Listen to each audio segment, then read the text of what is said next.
Imagine a sand apocalypse where everything around you is buried under endless dunes of sand. Giant monsters lurk beneath the surface, and people fight over the last remaining resources. And in this world ruined by sand, there is only one boy who can control all the sand around him. Can you imagine what he is capable of? The entire world is in his hands, and his potential is limitless. This is how it all began. 100 years ago, a ray of light struck the earth and consumed everything on the planet, turning the blue giant into one full of sand. What little remained of humanity built their own fortress. Zion, our protagonist, is a miserable peasant trapped among bastards who enjoyed killing others. But our boy is no coward because he responded in kind, remembering that he had never actually killed a person. He had a little accident where a guy tried to steal his things and ended up dying accidentally. The world has awakened ones who are treated like gods. The idea of having killed someone connected to Li Jiang, someone who is awakened, terrified him. That same bastard was unaffected by the boy's punch and tossed him aside, using his awakened powers to teach the rat a lesson. Fortunately, an accident caused the vehicle to flip over, injuring that bastard in the process.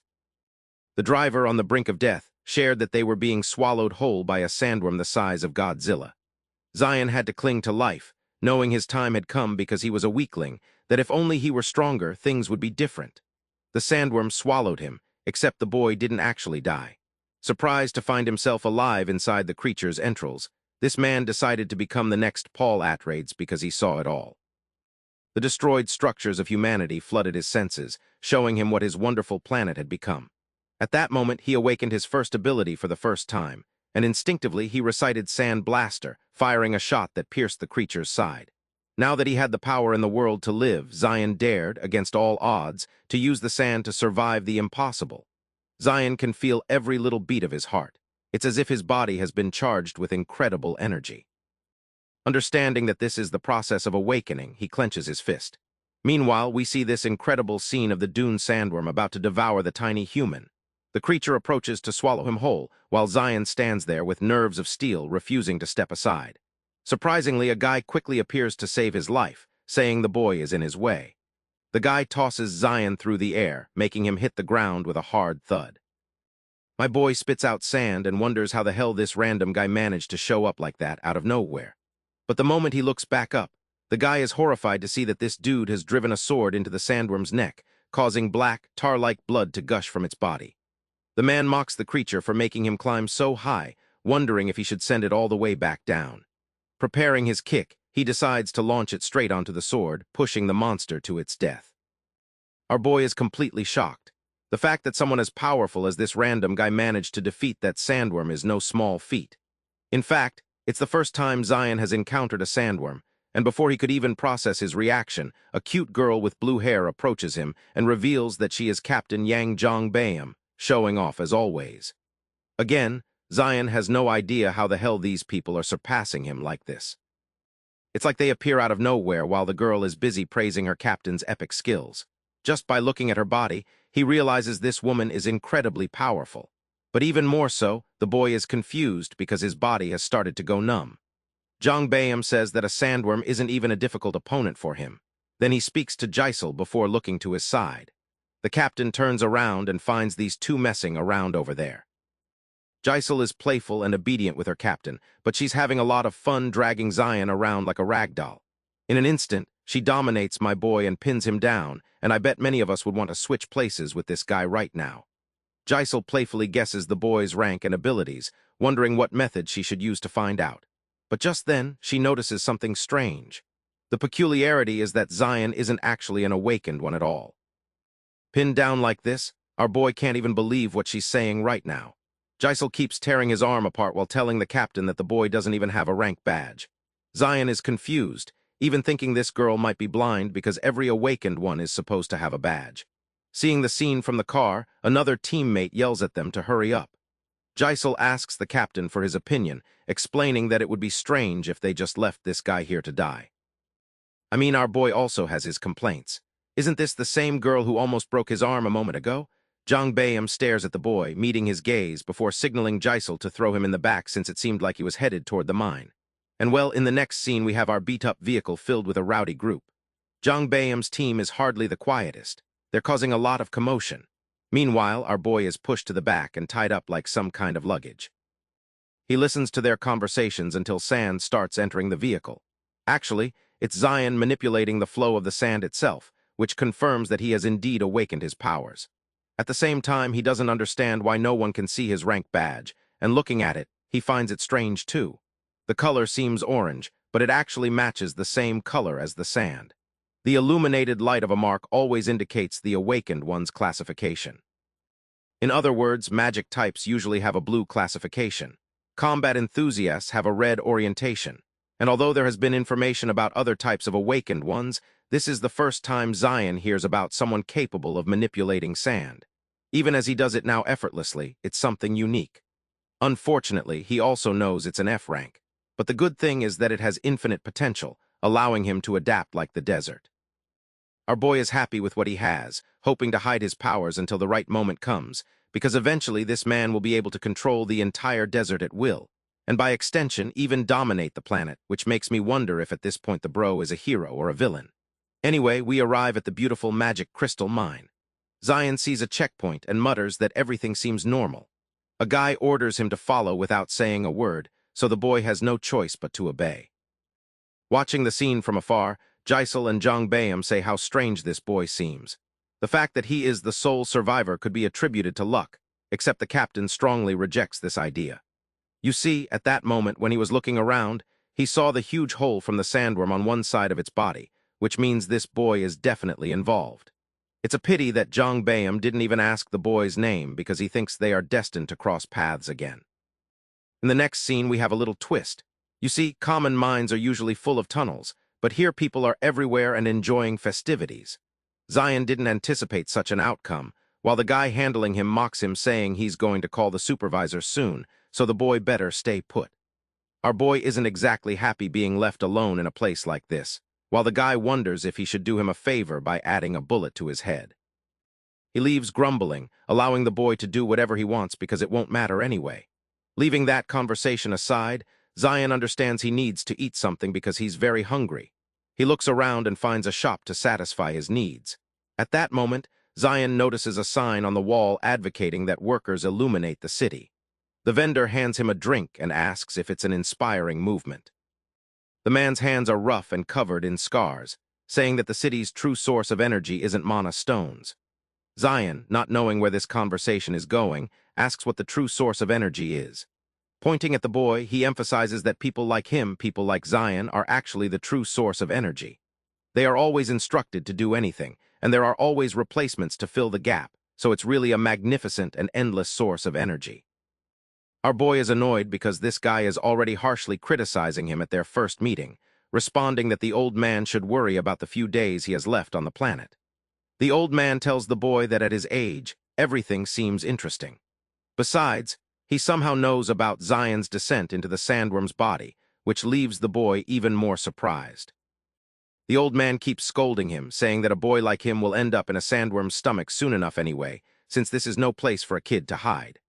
Zion defends himself saying he's just here to make money, while this boomer points to the back, hoping to show the boy something revealing down there. Just a bunch of junk?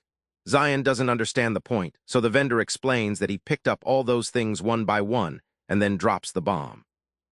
Actually, they are the remains of all the people who came here before, who faced the same reality the boy is about to face.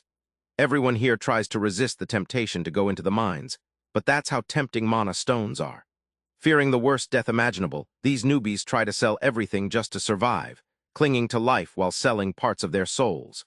But in the end, none of this matters, nothing gets better for them, and the things they manage to gather simply end up fading away. They all end up with the same fate, so now it's easier for him to just tell these people directly that the mine will consume them. This wretch has the audacity to claim that rats like Zion and those who came before him won't even leave a name behind, and that he's ecstatic to see the boy's remains after his death. Ignoring his rant with frustration, he asks the price.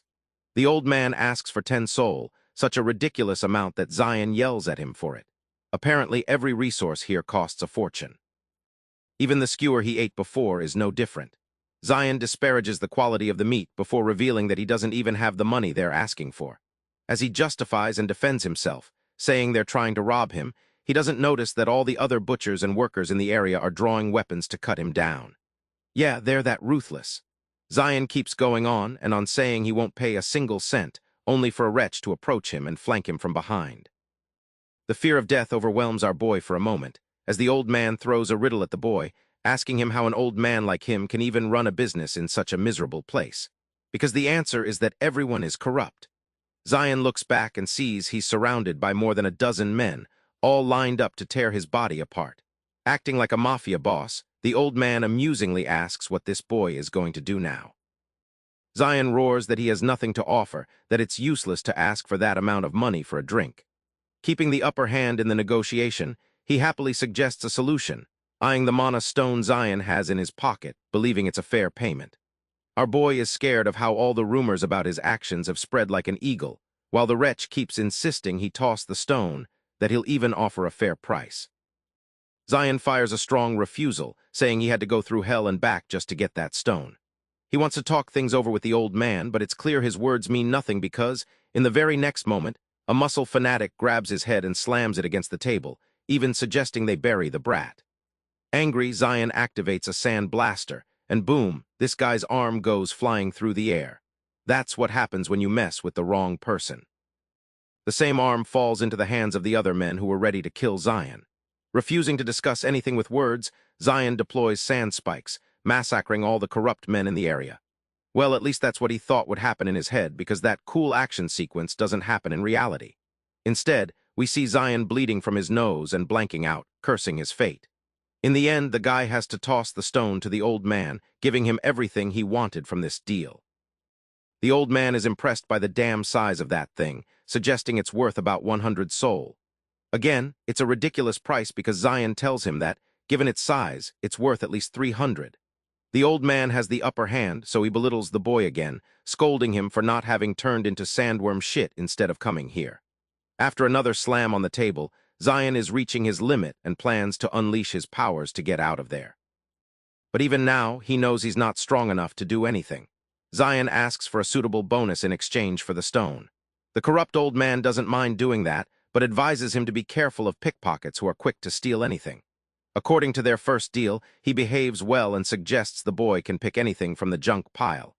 Searching through it, our boy really doesn't find anything useful, and as he laments, the old man is intrigued by his behavior. The fact that the boy refuses to lose a single coin, that kind of stinginess, is rare in an area like this. Zion plays with clown costumes made of garbage, but then discovers something interesting, something even the boss highlights as a curious item. Our boy chooses this little hourglass as his bonus, and as he leaves, the boss bothers him again for being so picky with trash. Before leaving, Zion asks the old man his name, who loudly announces that his name is Cluxy. Our boy records that name in his memory, hoping their paths won't cross again, which implies a direct threat. Cluxy shows no fear and returns to his spot. In the next scene, the boy is busy inspecting the hourglass. Zion discovers it takes about 10 minutes for the measure to empty. He is currently in his quarters, and to test his skills, our boy takes a deep breath. Then he focuses all his attention on the tube, commanding the sand inside to move immediately. To his surprise, absolutely nothing happens. The boy humiliates himself by looking at his empty reflection, confused because his powers aren't actually related to awakening. His entire ability is a mystery, as he has never seen anyone use it before. But curiously, Zion is feeling strange vibes coming from the junk depot. This hourglass, conveniently placed there, makes him think it was deliberately set, as if it were calling out to him with a new sensation. Before the boy could grasp his feelings, an idiot kicks the door open, asking if he's the new one brought here. Immediately, Zion is insulted and further reprimanded for not already being in the mine. Amanjo from before doesn't care in the slightest. Zion tries to assert himself by asking the guy to treat him well, only to receive a direct uppercut to the face and go flying to the kingdom of heaven. Amanjo prepares for a second punch, driving it deep into the boy's abdomen and ordering him to shut up already. But that's not all. Zion is also stomped on like a piece of human meat, all because he offended this brute's ego. Amanjo calls him a non-awakened loser with an attitude problem and says people like him are destined to bow their heads and take a beating to save their lives. After feeling satisfied with beating up a boy, he orders Zion to start following him quickly. Our boy gets up without flinching. The first thing Bro says is that he's a psychopath, and no matter what, Zion will kill Amanjo someday. I love how Bro is making a hit list here that he'll use to take everyone out. At the third sector of the mine entrance, they take Zion to the main work area and quickly equip him. They inform him in advance that food and equipment costs will be deducted from his pay, and that the main objective is to collect mana stones like a dog. At first, our boy thinks it's a simple task, but before he can ask another question, Manjo smashes his helmet with a pickaxe. This guy makes it clear he won't care if the boy doesn't know how to use a pickaxe, and that he'll also deduct the cost of the helmet from his pay. Then Manjo orders his subordinate to throw Zion into pit number 972, which is supposed to be one of the worst places there is. Zion no longer cares about anything and just obeys orders, while his hateful boss emphasizes that if he doesn't return with a mana stone, they'll execute him on the spot. That's certainly having the worst job in the world. Here in this mine hell, even the boy's subordinate explains that this is the worst place of all. It doesn't help that Zion started on the day Manjo lost his money gambling, which surprises our boy, since he didn't even know there was a casino in the area. His friend tells him that you can get anything here, that it's no different from Neo Soul in that regard. Zion thinks that with clowns like that shitty boss, it's certain that businesses like this at least have some future. Our boy also doesn't know if he'll do well using a pickaxe, since his skin is soft and he bruises easily. However, his new friend assures him that he won't have any problem getting hurt down there because, look, not a single person in the tunnel has been hurt, not a single one. It's an ominous warning, but they finally arrive at the designated tunnel. Our boy asks if he just has to collect the mana crystals and come back, but the guy quickly interrupts saying he's actually not coming back. After all, more than a dozen people have disappeared just from being here. 4 are betting on saving his life right now, too. No one even knows if the others died, but all this guy has to offer is an apology and his gratitude for venturing into such a dangerous place that no human could touch. Zion yells, realizing that everyone else is dead. He wants answers, but this guy literally leaves him behind to die. His audacity doesn't move him. That drives our boy to exploit this place to the fullest, angry that he was sent here to die just because of his anger. Unfortunately, even with the first swing, the pickaxe breaks and slips out of his hand, bouncing to the other side. Desperate, Zion tries to reach it, while at the same time wondering what kind of hell he's supposed to survive in. He was angry before, so he couldn't notice it, but the mana in this part of the tunnel is extremely dense, which makes him wonder if the others could never feel it because they weren't awakened individuals. The density is so thick it overwhelms him the further he goes, which also confirms that a normal person would have already experienced mana oversaturation. Not knowing where the source of mana comes from, Zion finds his pickaxe, which seems to be broken at the handle. He's just happy to find it, and just as he feels grateful for his fate, my friend steps on a literal void, scaring him tremendously. The abyss pulls him down, leaving Zion stunned by the sudden appearance of a portal. His helmet broken to one side, right next to the broken pickaxe too. This actually leads us to a flashback sequence of the boy's past, a past where he lived a miserable life. All the people around him told him he was going to die. The little boy had to fight tooth and nail just to make things right, and he was beaten multiple times just because he wanted the basic luxury of eating well. Every time he had a dream, others crushed it for him, and in the end he even ended up killing someone. Consumed by feelings of fear and guilt, thinking his life was about to end, the boy ran as fast as he could to reach a life where he wouldn't have to worry about dying. The name Lee Joryong haunted him. Back to Zion, we observe his unconscious state after falling through the portal. Regaining consciousness, he gets up, wondering why this place feels so hot. Quickly noticing the ash around him, he curses his fate because, you see, this little hell led him directly into a burning, dangerous dungeon. A stone rolls to where Zion is, and he grabs it before realizing it's burning hot. The guy immediately throws it, cursing that damn thing. This confirms one thing, that this guy isn't dreaming, but the good thing is that people in Neo Soul already have experience preparing to descend into a dungeon. Sure, right now he has a burned hand, but he understands that this is volcanic ash. In other words, if Zion doesn't get out of this place soon, he'll be in serious trouble. Tearing a piece from his pants, he quickly bandages his mouth, thinking out loud that if this dungeon has an entry point, then an exit must be nearby too. His main suspicion is at the top of the volcanic eruption, which is the highest point in this dungeon. Staying here means certain death. The volcanic ash will suffocate him. So, with no monsters around, this is the best chance my boy has to take the shortest route. Armed with that confidence, he takes off at an incredible speed, imagining himself as the almighty Zion, the man who never gives up before any obstacle. He says all that, but my boy barely survived an encounter with hot lava a moment ago. To make matters worse, the shattered terrain breaks and sends him straight down. Zion only survives because he manages to hold on with his arms, almost burning his ass on the hot lava. Still forcing his way through, the guy declares that a little lava won't scare him. Again, he barely gets out alive, gasping for his life after another near-death experience. Instead of fear, frustration takes over. All his anger is directed at the bastard Manjo, the idiot who threw him here like dead weight. Zion assures him that he's going to kill that guy with his own hands when he gets out alive. But soon after, he pulls himself together after controlling his anger. Right now, he has the conviction to survive, no matter what. He's a fighter who doesn't want to stay on the ground no matter what happens.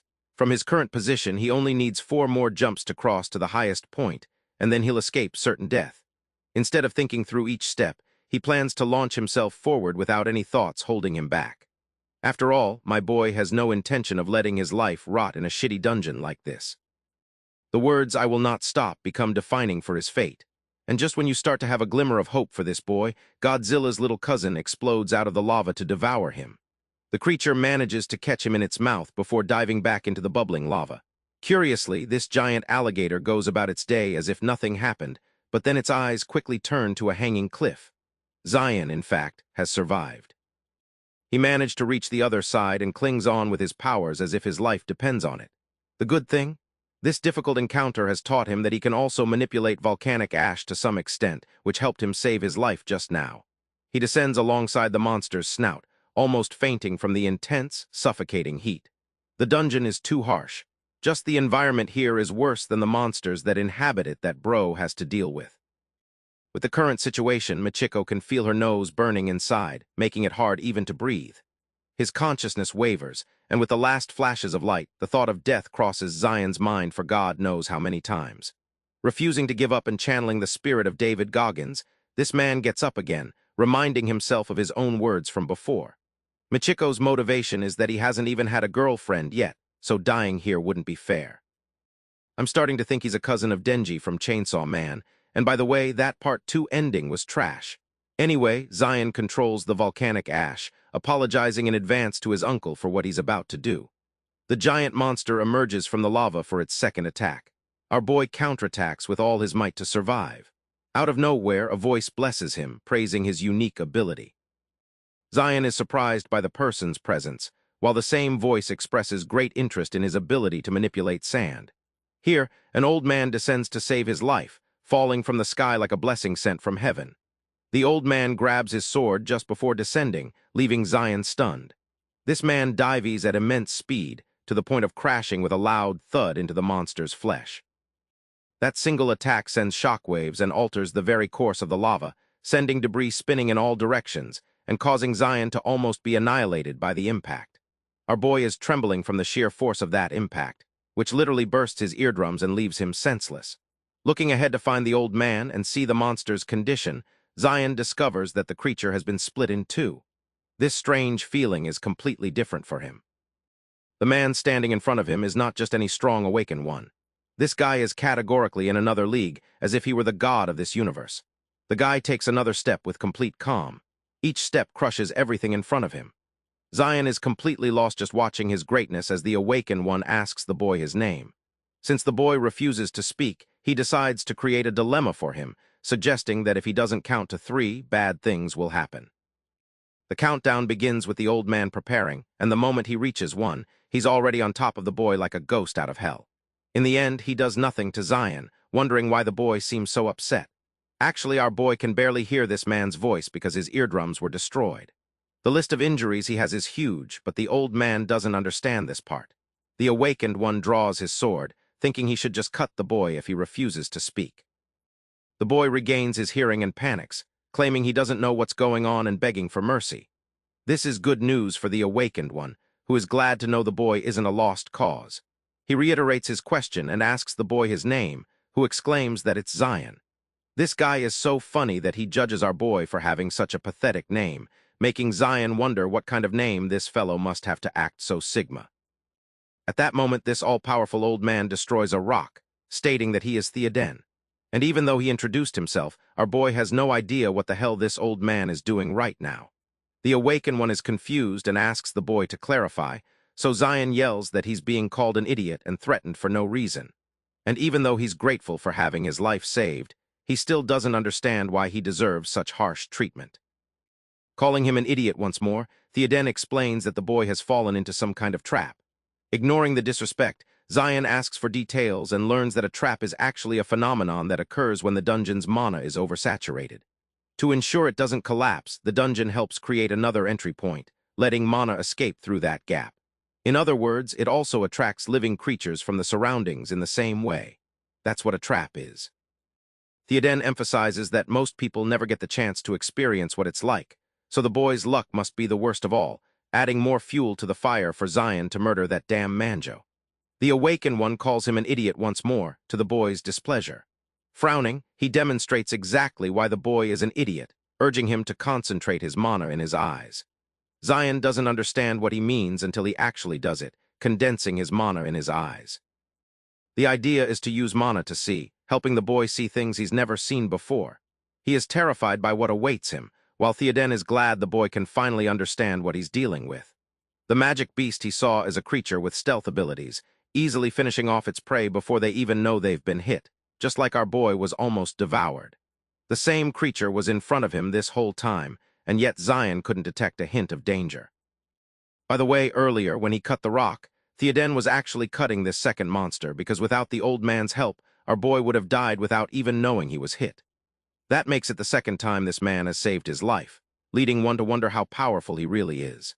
In an attempt to satisfy his curiosity, the boy desperately asks Theoden for his true identity, who calls him an idiot again, scolding him and saying he's just good old Theoden. Zion yells at the overpowered old man, asking him how he's so strong. When he asks where they even are, Theoden tells him they are inside a dungeon. The old man casually calls that scorching place his hunting ground and tells the boy to pay close attention, as he's about to show him what he can do. The tired-looking man then draws his sword and shouts, "Greyon!" The moment he does, shockwaves spread across the area, forcing Zion to cover his ears. At first, Zion has no idea what's going on, but when he looks around, he realizes the dungeon is actually full of firebird-like monsters swarming everywhere. Theoden seems excited at the sight of the fight, and tells our boy that he's alone now and must figure out how to survive. Zion is thrown into a life-or-death situation and begins to curse the old man. He looks around, trying to think of something he can do, but realizes he's completely surrounded with nowhere to go. The monsters move too fast for him to track properly or even dodge in time. They keep landing small attacks while gradually tearing his clothes apart.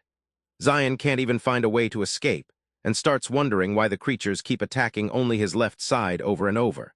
He looks up and desperately tries to throw sand at the flying beasts, but they easily dodge his attacks and respond with multiple strikes of their own. Our boy feels completely useless compared to the old man, tries to protect his handsome face by raising his arms while the attacks keep coming from all directions. Zion realizes he's going to die soon if he keeps wasting time doing nothing. He feels pathetic thinking he might die even after being saved twice by the old man. At that moment, he remembers the scene where the old man appeared in front of him once more and called out to him. Zion tries to hear what Theoden is saying, but his ears ring loudly and he can't hear well. He remembers how the old man told him to see through mana instead of relying on his eyes. Even while calling himself a pathetic loser, he refuses to give up and begins to look for a way to perceive enemies that his vision can't track. He slowly gathers mana in his eyes and works on increasing its purity step by step. He concentrates intensely and tries to feel the flow of mana as the old man suggested, and this time it finally works, as he begins to perceive the magical power within the beasts. Now he can track them, and the moment their mana enters his range, he attacks at the closest possible point, finally managing to take down the two lava birds that were attacking him. Meanwhile, the old man is busy fighting much larger monsters and seems to be enjoying every second. He comments that he can't even remember the last time he felt so excited during a fight. Then he lunges forward and delivers a powerful punch, splitting a huge crocodile-like monster in two. Just as the old man finishes off the creature, he comments that it's a shame the monster wasn't even a real match for him. He sounds disappointed, as he didn't get the thrill he expected from the fight. Then he sighs and comments that the number of dungeons has decreased a lot compared to when he was young. Meanwhile, after seeing how the big, fearsome crocodile fell so easily, Zion can't help but feel a little sorry for it. He finds it hard to believe that the old man killed it so casually, as if it were nothing more than a small lizard. At the same time, he himself is reaching his limit and even lets out a tired laugh at his own situation. Suddenly, a powerful shockwave hits him, forcing him to fall to his knees while he vomits from the impact. He barely manages to get back up and asks Theoden what just happened. Theoden calmly explains that the shockwave he just felt was actually the roar of the dungeon boss.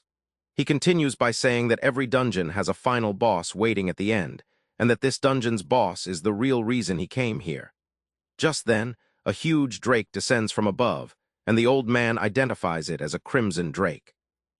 Upon hearing the term drake, Zion quickly asks if that means it's a dragon, but Theoden immediately denies it. The old man even comments that it's a shame to face a B-rank creature instead of a real dragon. Still, this drake is clearly dangerous, as it is surrounded by a strong force field. Zion remembers hearing that B-rank monsters and above possess unique traits similar to humans. According to the awakened classification system, a red force field indicates a close combat type. But when he notices that the aura around this drake is blue, he shouts that means the creature is a magic type. Before they can react, the drake unleashes an attack of black flames directly at them. Zion is paralyzed by shock, unable even to close his mouth, and from fear he loses control completely. At the same time, the old man jumps straight toward the source of the attack and brings his enormous sword down directly on the drake's head. The drake quickly recovers and counterattacks the old man with its claws. Theoden moves to counter the blow using Grayon, but in an unexpected turn, the old man ends up caught in the drake's claws. The creature immediately takes advantage of this opportunity and prepares to unleash a short-range fire breath. However, Theoden reacts in time and forcefully closes the drake's mouth, trapping the flames inside. He asks the monster if it can feel the pain and then tells it not to worry because he's about to finish it off for good. Squeezing his sword tighter, Theoden advances and faces the drake once more, declaring that this will be its last day alive. Meanwhile, Zion is running for his life. He finds himself trapped in the middle of this overwhelming fight, where he can't even stand still to properly defend himself. He quickly uses his ability and forms a wall of sand behind him in an attempt to block the incoming shockwaves. He yells at the two of them to take their fight elsewhere while wondering how it's possible that mere shockwaves cause him so much damage. On the other hand, the veteran is clearly enjoying the moment. He shouts that this feels like being at an amusement park. Just then, another shockwave heads toward Zion, and this time it arrives too fast for him to react. He realizes he's done for and is thrown far away by the impact. He falls brutally and ends up being hurled toward the magma, leaving the poor boy paralyzed as he realizes he's about to die like a pathetic loser who couldn't even get a girl. The story then shifts to the old man, who clearly doesn't care at all what happens to our boy. Instead, he keeps harassing the drake and calls it a disgrace to all boss monsters for fighting so pathetically. Driven to the edge by the constant insults, the drake prepares another breath attack. Seeing that, Theoden smiles because he didn't expect the weakling to have something so fun hidden up its sleeve. The concentrated magical breath tears through the air, destroying almost everything in its path and growing larger the further it goes. After a while, the crimson drake finally stops, convinced that the madman must have turned to dust by now. But the moment it hears his voice asking if it's looking for someone, the poor creature realizes it's completely lost. It lets out a roar of pain and turns around only to see him calmly crouched on its body. His sword is buried a full meter into the beast, and he calmly reveals that he has been looking for one of its kind for a long time. After all, he needs the heart of a crimson drake for his Grayon to grow. It's a shame, but the beast has no choice but to die for that purpose. With that, he drives the sword even deeper, letting the magic seep into its body. The enormous creature writhes violently in pain as the blade cuts through it completely. After absorbing the drake's heart, Grayon begins to shine with a strong crimson aura. He looks at his sword with satisfaction, pleased that it has surpassed its limits once again. Just then, his strange moment of connection with the sword is interrupted by our boy, who asks why the hell he's talking to his weapon like a lunatic. The guy might be crazy, but he's also incredibly strong considering he just single-handedly defeated a crimson drake. Meanwhile, Theoden is surprised that the brat is still alive. Our boy let him know that he was lost and crawled back from the brink of death. When the ground collapsed beneath him and he was thrown downward, he didn't just sit there waiting to die.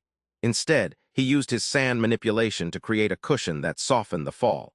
That saved him from becoming human ketchup. Even he can't believe how good he's gotten at dodging death every time things get tough. He adds that constantly getting hit by shockwaves from a certain madman has sharpened his reflexes a lot. Theoden is slightly impressed by that, but right now there's something much more important to attend to. The old man suddenly grabs him by the shirt as if dealing with a clueless little kid, telling him that the dungeon is collapsing now that the boss is dead. They have to get out immediately, but our boy is confused about what that has to do with being lifted like a shopping bag. The old man bursts out laughing as if he just heard the best joke of his life. Not because it was actually funny, but because of what comes next. Without warning, he throws our boy into a small black rift that opens in front of them and casually yells, "See you!" Mid-flight, our boy unleashes every curse he knows and calls him worse than that bastard Park Manjo. A second later, he is spat out on the other side as the black hole opens and rolls him across the sand several times like a rag doll. Spitting sand out of his mouth and completely disoriented, he wonders what the hell he's ended up in now. Theoden calmly explains that they are on the surface. When a dungeon boss is defeated, rifts open to the outside that serve as exits. Upon hearing that, he immediately starts complaining that they could have walked out instead of being thrown like trash. The old man finally loses patience and makes one thing clear. He admits that the boy's sand powers are actually quite useful, but in his current state, he's more useless than a blunt knife. That's why he gives him two options. He can go south to the city of New Seoul and keep living as the low-level nobody he's always been, or he can choose the fun path. Under his guidance, he'll go from a clueless fool to a stronger, faster fool. Zion is surprised by that and asks what exactly it means to follow him, and more importantly, how long that would take. The old warrior tells him bluntly that he has no idea. It could take months, years, or even decades. Not even he can predict the future. Faced with a decision that could change his life completely, Zion stands there not knowing what to do. The old man sums it up in the most brutal way possible. He can go back to his same boring life, or he can choose a path where he basically lives life on fast forward with a 99% chance of dying. The boy starts laughing like a maniac and wonders if the old man has completely lost his mind. Zion then pretends he has a luxurious palace to return to along with a comfortable bed, and asks if the old man really expects him to give all that up just to follow a stinky old man through burning deserts with no certainty. Especially when the old man could drop dead at any moment due to his age. The old man replies yes, making it clear that's exactly what he expects Zion to do. Our boy pretends and lets out a deep sigh, showing how painful the decision is, but still, he agrees to follow him. Then he spins a convincing story, explaining that whenever someone irritates him, he has to settle things on the spot, but admits he's currently too weak to get revenge. He continues by saying that the old man is also on that revenge list, and then praises how strong he is compared to anyone he's ever met before. Zion adds that he doubts he'll ever meet anyone stronger than him again. As he keeps talking about how safe and positive he feels, the old man interrupts and mocks him, asking if that means he's sure he'll die young. Zion denies it and clenches his fist, declaring that he will become stronger than everyone else. The old man replies that with that attitude, all he's doing is earning an early ticket to the grave, and then tells him to keep walking. He keeps calling him an idiot while saying they still have a long way to go. As the story progresses after some time, Zion is drenched in sweat and barely managing to keep up with the old man. He calls out to him, asking him to slow down and take a break since they've been walking for 6 hours. He keeps yelling, but the old man completely ignores him and continues walking in silence. Zion yells at himself, saying he's not a moody teenager and wonders why he's dealing with all these sudden mood swings. The heat around him is unbearable, and he starts thinking about how high the temperature must be. On top of that, the loose sand makes every step difficult, and he begins to worry that he might pass out from heat stroke at this rate. Just when he's about to give up, the old man finally pays attention to him, as if he had been waiting for this exact moment. He calls him a fool who can't even make use of a small part of his own power. When Zion looks confused, the old man reminds him that he is a sand manipulation user. Yet, he's having trouble even walking properly on sand, which should be the easiest thing for him. When Zion tries to defend himself by saying he only awakened a few days ago and is still F-class, Theoden immediately gets irritated. He tells the boy to stop talking nonsense, making it clear that he doesn't care about his class. Then he questions him, asking if he really believes that people are born S-class, while he's the only one at a disadvantage. The old man grabs the boy by the collar of his shirt and asks if he plans to give up just because he thinks he wasn't blessed. He keeps yelling until he loses patience and throws the boy back into the sand, telling him to figure out for himself how to use his ability. Theoden tells him to use his brain and understand his own power, since he should know it better than anyone if he wants to overcome his limits and become stronger. Just when Zion starts to think the old man might be somewhat reasonable, Theoden suddenly starts yelling again and threatens that he'll be dead if he doesn't figure it out. Zion starts over and concentrates on his ability. What he knows is that the range of sand he can control is only about 5 meters. Then he analyzes the situation and realizes that the sand only reaches his ankles, and if he could somehow make it as solid as a floor, he could save more energy when moving. Our boy tries to condense the sand and make it solid and finally succeeds. Walking through the scorching desert suddenly feels like a breeze to him. However, he soon realizes how much mana it's draining and understands that he won't be able to maintain this for long. Zion then moves to Plan B and tries to concentrate mana in his legs instead. This also works surprisingly well. Seeing him full of energy and trying again and again, the old man secretly smiles, remembering his own days when he was also a young man full of energy. Even though Zion keeps saying he's only F-class, Theoden remains confident that his control over mana and his potential should be at least E or D level. The old man sees clear potential in the boy. Just then, Zion discovers something new and starts making a fuss about it. He runs toward the old man while shouting that he's simply controlling the sand that touches his feet, and that now walking has become much easier. When he starts getting cocky and even flips the old man off, challenging him to do the same, the old man punches him in the head. He tells the boy to stop wasting time on nonsense unless he wants to die. Zion falls to the ground immediately and loses consciousness. When he wakes up, he finds his dirty face stuck to the sandy ground in the darkness. Chewing on some jerky, the old man says he's glad the boy finally woke up. It was a real pain to carry him all the way here.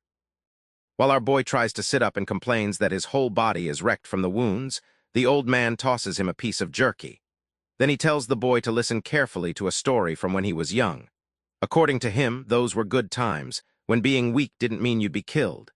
In fact, protecting the weak was considered the noble duty of those who had power, but that world is long gone, and he clearly misses it. The story ends quickly, and the old master tells him to get up already if he doesn't want to die. Our protagonist listens silently to his master instead of retorting. To his surprise, the old man tosses him another piece of jerky. The story from long ago makes him realize that the old man actually possesses a lot of wisdom. Theoden seems like a dried-up relic but carries decades, or perhaps even centuries, of experience. While watching him eat, he notices something interesting. Even with those old, worn-out teeth, the old man has no trouble with the jerky. Just by observing, he figures out the trick. Instead of chewing it directly, you soften it with saliva before biting into it. That's the right way to eat jerky in an arid, dry desert like this. It seems the old man isn't just feeding him, but gradually teaching him to survive on his own, like teaching someone to fish instead of just giving them food. After that, the two head back out under the cloak of the night sky. On the way, he keeps bothering his master for another piece of jerky, but the old man tells him to shut up. A while later, the cold starts hitting him hard. He begins sneezing non-stop, his whole body shaking like a vibrating machine in the freezing desert night. Meanwhile, the old man stretches as if he's relaxing on a beach in Hawaii, completely unfazed. At the same time, he still can't understand why this lunatic keeps talking to his sword all the time. Then he gets thirsty and asks for some water, but Theoden ignores him completely and drinks every last drop himself. But that really pisses him off, especially since the greedy guru doesn't even bother to share. Still, he realizes he isn't wearing enough clothes. Unlike the old man, he can't squeeze dew from loose fabric to drink. Still, he crouches down and starts licking the tiny dew droplets off his own body. Like a desperate stray dog, he'll do whatever it takes to reach his master's level. Seeing that, the old man calls him a vegetarian, but he replies that he's not a vegetarian, he's a proud idiot. Ignoring his nonsense, the old man tells him to shut up and focus on sensing his surroundings. As clueless as ever, he stays silent and tries to listen. After a while, he begins to perceive faint vibrations around him. Gradually, he realizes they're coming from multiple directions. Before he can even blink, he sees hundreds of glowing eyes surrounding them. They are fierce beasts ready to tear apart anything they can catch with their jaws. Horned hyenas are usually active at night, but unfortunately they got caught at dawn. As the beasts bare their fangs and prepare to shred him, the old man asks if he can handle this or if he needs Daddy's help. It seems the madness has rubbed off on him too, because he laughs and replies that he doesn't need help from a dusty old man. Manipulating the sand around him, he prepares for a life-or-death fight with the wild animals. First, he forms a sand bullet and shoots it straight through one of the hyenas. Then he raises enormous spikes of hardened sand, creating a deadly zone that kills everything that enters its range. But as the fight drags on, fatigue starts to catch up with him. He shouts in frustration, feeling like he's trapped in an endless zombie mode from code.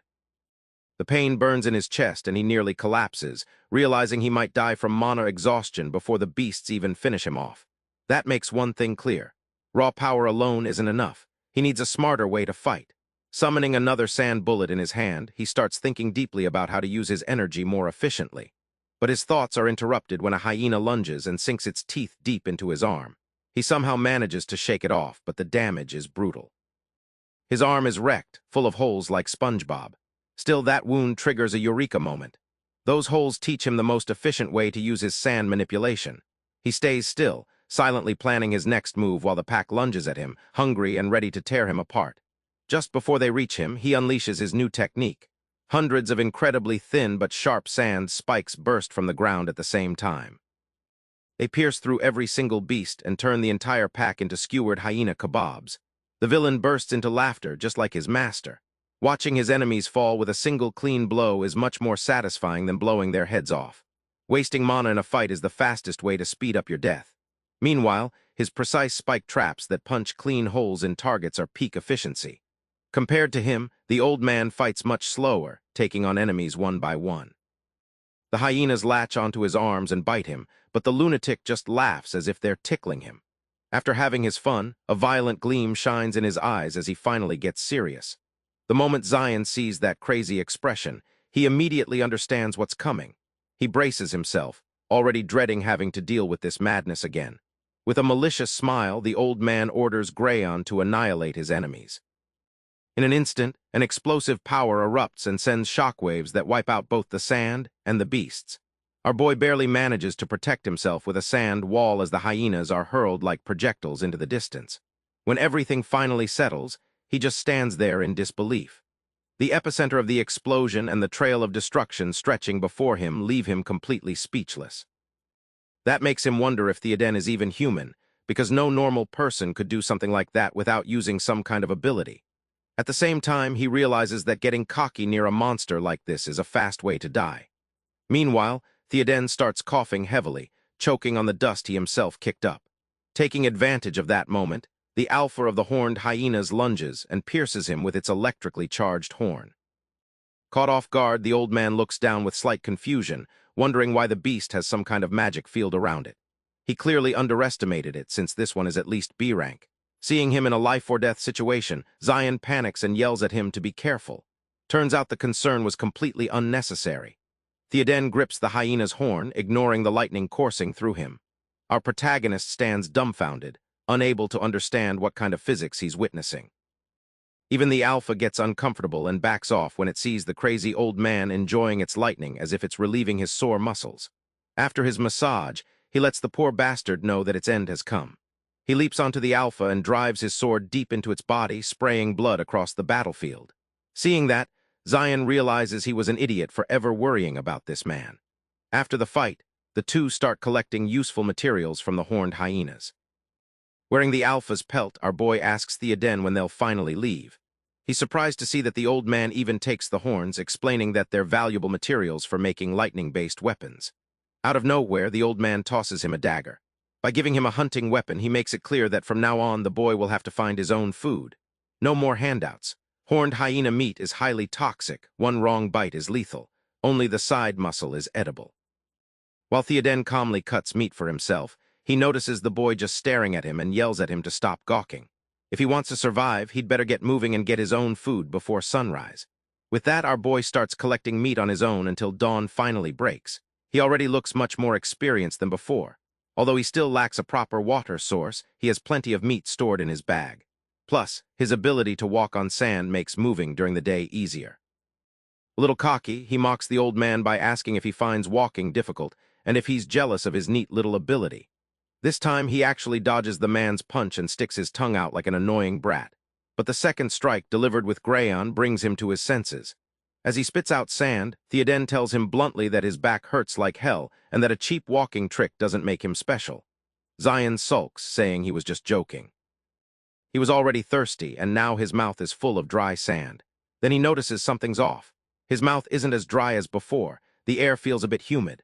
For a moment, he wonders if he's hallucinating, but the expression on Theoden's face confirms it's real. On the other side of the sand dune in front of them lies something every desert traveler dreams of, an oasis. Climbing the dune, Zion starts shouting with excitement at finally seeing a lake in real life. He ignores all precautions and slides down the sand, desperate for that refreshing, hydrating water. The old man clicks his tongue in disappointment but doesn't stop him. Our hero runs straight to the shore and plunges his head into the water, letting his parched skin absorb the much-needed moisture. He closes his eyes and lets his thoughts fade away. Since he arrived here, he's been trapped under the scorching desert heat, and this is the first time he allows his body to cool down. Suddenly, he snaps out of his thoughts upon noticing a bright light deep in the lake. Zion starts feeling drowsy as he keeps staring at it, slowly running out of air. Suddenly, Theoden shouts his name and races down the slope at full speed. However, our hero remains motionless, unaware that a huge sea monster is slowly approaching him. At the last moment, the old man manages to pull him out just before he becomes fish food. Throwing Zion to the ground, Theoden leaps into the air and faces the fish monster head-on. With a single clean swing of his sword, he takes down the enormous creature instantly. Meanwhile, our boy watches everything happening but gets distracted by the rainbow forming over the oasis. The old man drags the huge fish out of the water and explains that it's a sand angler. The fish uses the light on its head to hypnotize its prey before devouring them. Suddenly, his expression turns serious, and he smacks all the disobedience out of our boy. Then the old man starts scolding him for forgetting everything he was taught and becoming too careless. Theoden continues, saying that reckless fools like him are always the first to die in the harsh, unforgiving desert environment. Zion can only reply yes, and the old man lets out a sigh. Seeing that his student is finally listening, he drops the subject and instead tells him to start skinning the monster. The sand angler is C-rank, and its belly is ideal for a tunic. The boy asks if the old man needs it, irritating the old man. Having reached his limit of stupidity for the day, he starts mocking the boy and tells him he's dumber than a brainless starfish. Our hero, comically, starts bleeding from his ears again and quickly apologizes with a nervous smile. The old man continues, saying that although the fish has mutated a lot, it still resembles the species that once lived on Earth. He tells Zion to look at it carefully, since it's the first time he's seen a real fish. Our boy concludes that fish are really horrible and then starts skinning it. Seeing how badly he's doing, Theoden tells him to stop treating the fish like he's giving his grandma a massage. Our hero tells him to mind his own business, but then refocuses on the task. He realizes the skin is too tough to cut with a regular knife. Zion then channels mana into his blade, sharpening it so he can cut the skin easily. He uses the knife to scrape off the scales and turns them into small needles. For thread, he decides to use the tendons connecting the meat to the bones.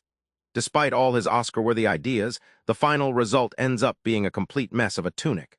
Leaning against the dead fish, the old man criticizes him for wasting such a good catch on something so useless. But our boy doesn't stop there and decides to try again, since he still has plenty of materials. A few hours later, he finally succeeds and holds up a finished tunic that actually looks decent. Zion gets a little excited and says he could probably sell these tunics for profit and even open his own tailor shop. The old man calls him by name, which makes him react quickly as he shouts that he's not handing over the tunic. However, Theoden tells him to stop wasting time while holding a large sack-like organ that's still dripping blood.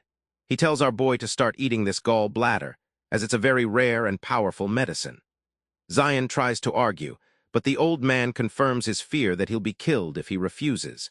Then he drops the heavy organ into our boy's hands while complaining that his arms hurt. Seeing the disgusting mass in front of him, our hero hesitates for a moment, but then starts eating like a hungry man. Even though it tastes more bitter than orange juice after brushing his teeth, he keeps devouring it, not wanting to be beaten to death. Strangely, after a few bites, he feels his hunger still isn't satisfied and continues eating more and more. Just as he finishes, the old man warns him that now comes the time to burn. That catches Zion off guard as he wonders what the old man is talking about.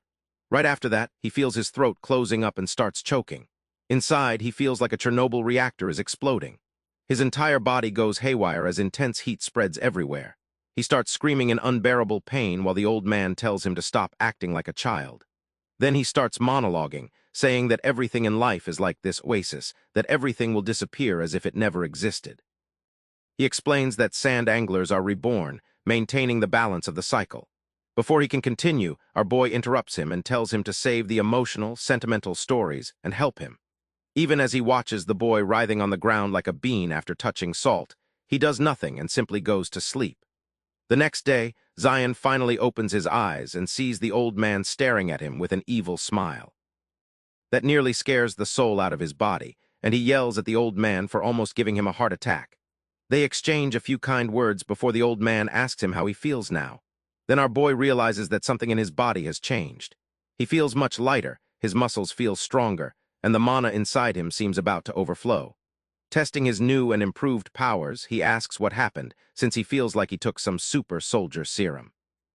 The old man explains that it's because of the fish's gall bladder. He says that organ works as a survival tool in the desert, making a person much stronger. It's something very valuable, which makes our boy feel uncomfortable about having been allowed to use it. Theoden downplays it, saying he only did it because the boy was too weak and he didn't want to be slowed down by him. Zion argues that he's useful sometimes, but the old man tells him to shut up and start eating, since they won't leave until the fish is completely consumed. 4 days later, they finally manage to reduce the sand fish to nothing but clean bones. Then the old man says it's time to move again. Zion smiles and puts on his new cloak as they continue their journey. A few days later, strong, dusty winds blow toward them, marking the start of a sandstorm. Thanks to his new strength, our boy isn't too affected and is surprised that the old man has enough endurance to keep going without slowing down. Theoden hasn't spoken in days, making Zion wonder if the old man is going through some kind of male menopause. They've been walking for 2 weeks, which makes him wonder if the old man even knows where they're going. Just then, a giant ant monster appears behind Zion, but he responds quickly with a sand beam attack. He wonders how much further they have to go, but then notices that the ant monster is still alive. That catches his attention, as he admits the creature is tougher than he expected. He hoped to get through without trouble, but things aren't going his way. Using his sand abilities, he senses more ants approaching and decides to face them head-on. Digging his hand into the sand, he forces the ants to surface as they start surrounding him. A bit bored from wiping out hordes of ants, Zion continued attacking them with sand. His technique had improved noticeably in a short time. Come to think of it, the days with sandstorms were actually quite good for his power.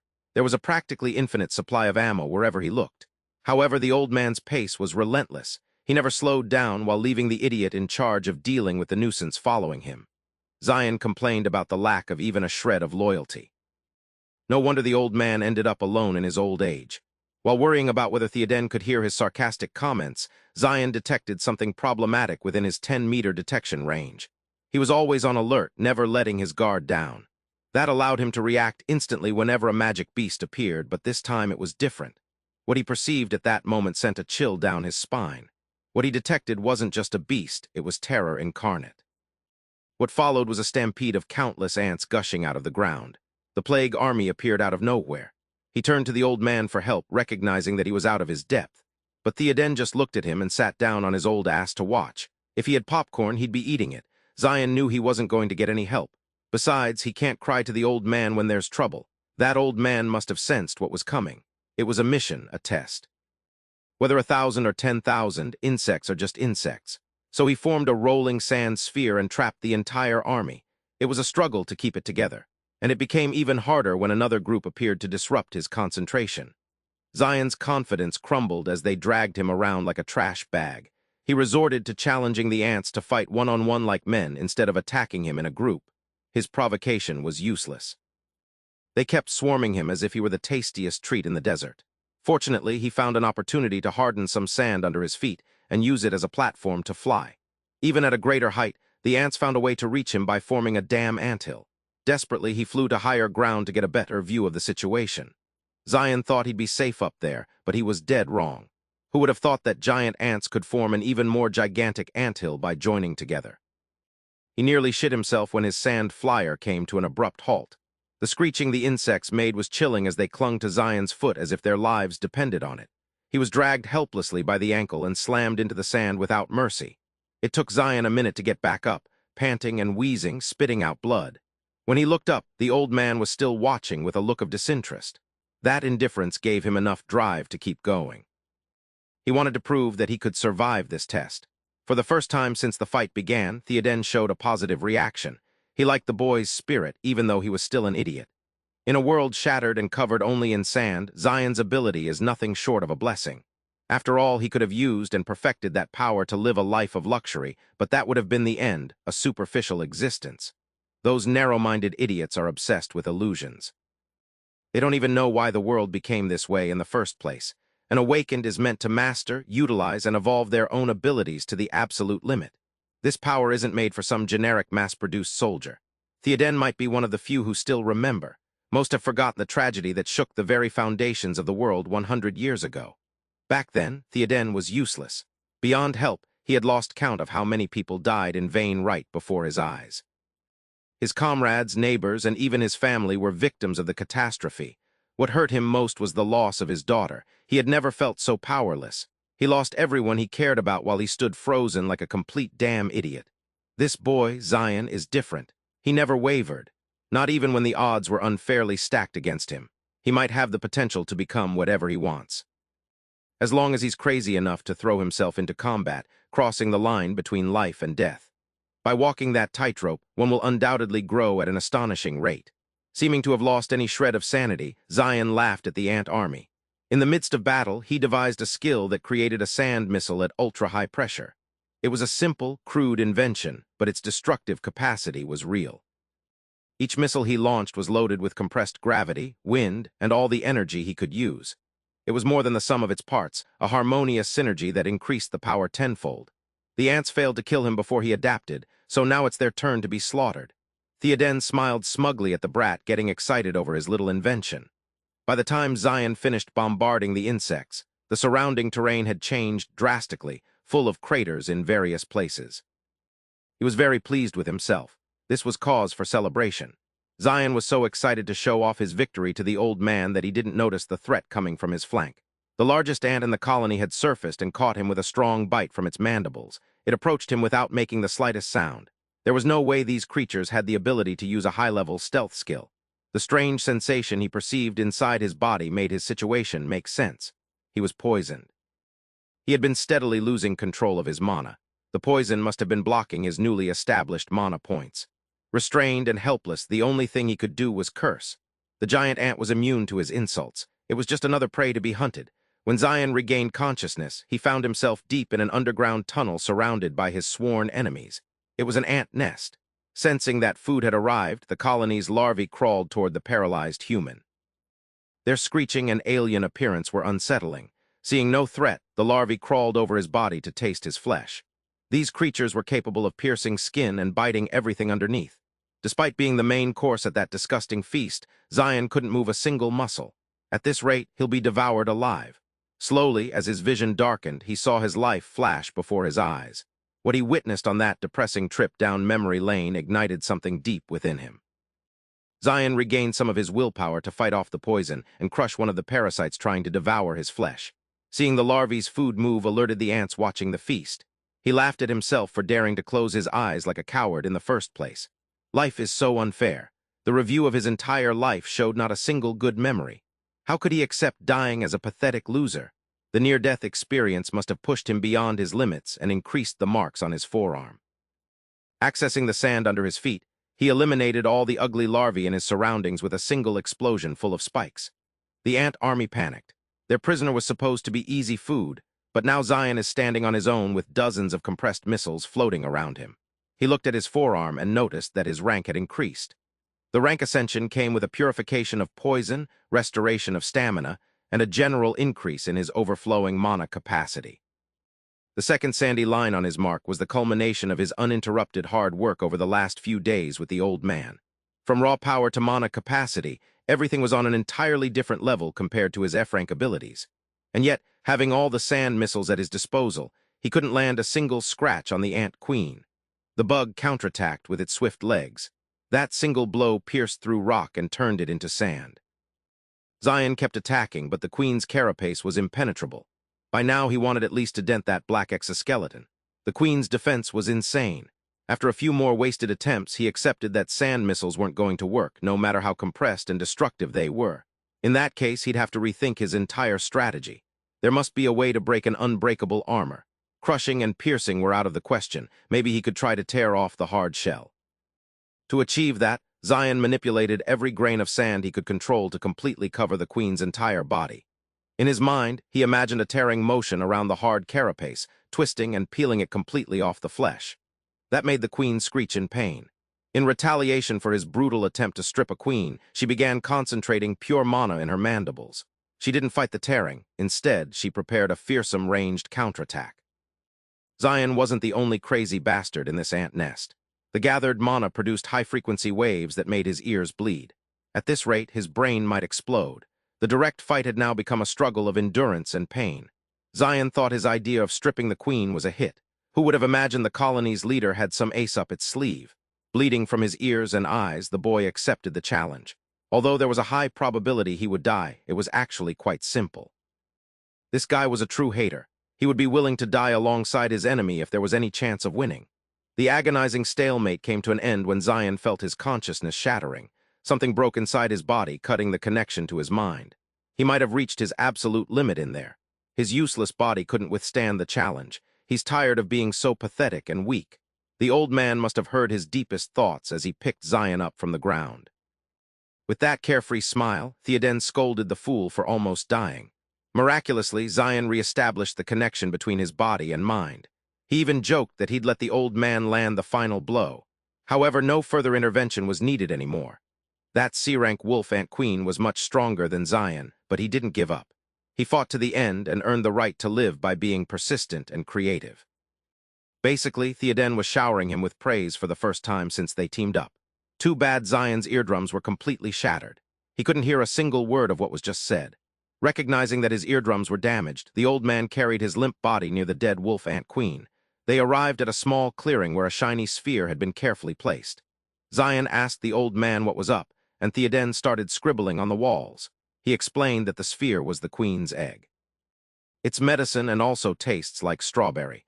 The boy was confused by the scribbles on the wall, but it seems they're pressuring him to eat some unknown material again.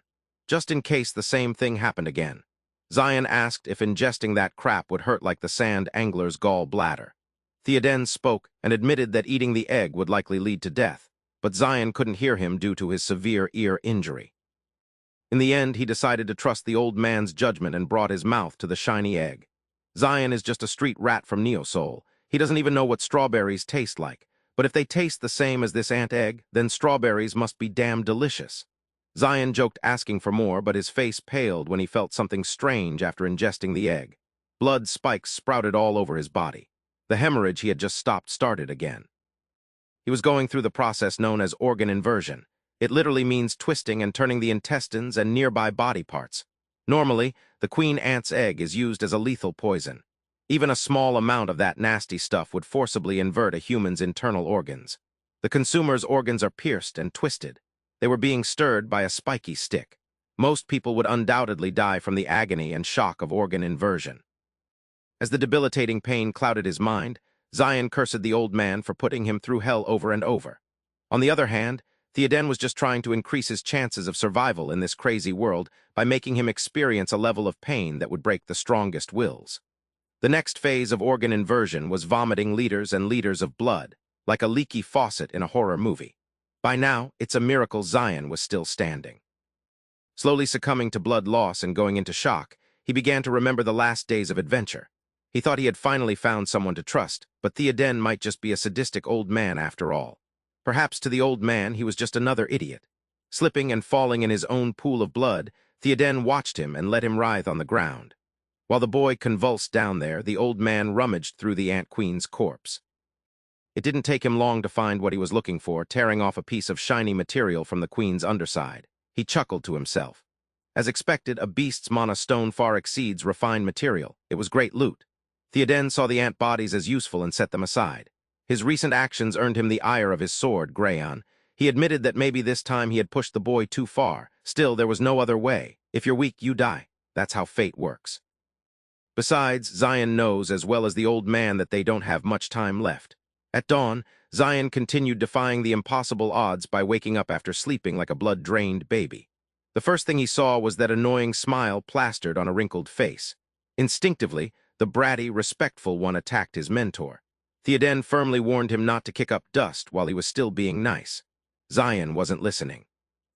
He had a much more powerful batch of sand missiles ready and aimed at the old man's position. Theoden tried to warn him not to act like that, but the boy actually carried out the attack. You can't really blame him either.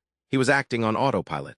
Zion was acting convinced that the old man had tried to kill him on purpose. His sand buried Theoden deep. He moved and talked like a vengeful spirit with a score to settle. In addition to the sand waves, he also used the sharp stalactites hanging from the ant colony's walls. He used the fine grains to cut one of the huge spikes and made it fall onto the old man. That series of attacks left him completely exhausted. The combination was impressive, but so was the cost in mana and stamina. While he kept ranting about the assassination attempt against him, the old man simply sighed and seriously questioned his intelligence. Sure, the queen's egg might have some toxins that rotted his brain, but still, that's no excuse for not using at least what's left in that hard head of his. Zion was amazed that the old man just stood there and took his entire combo without even a single scratch. If Theoden really wanted to kill him, he'd be dead with just a tap on the forehead. Why would someone as powerful as the old man bother poisoning a worm bastard? The clarification was a bit insulting, but Zion had to admit it made a lot of sense. The old man explained that the queen's egg is a lethal poison that twists and stabs the organs of whoever consumes it. If you survive that, it would also eliminate every toxin and impurity from every corner of your body. Depending on how it was used, it could be a deadly poison or a heavenly medicine. After all the internal filth was expelled from Zion's body, mana would quickly fill the empty spaces where the impurities once resided. He must have felt the change when he tried to actually kill Theoden. According to the old man's estimate, the boy's mana must have increased at least 3 or 4 times. After receiving the proper explanation, Zion apologized profusely. He jumped into the old man's arms and excused his actions by saying he wasn't in his right mind. Theoden didn't make a big deal out of the fuss. He was just disgusted by being hugged by a snotty brat.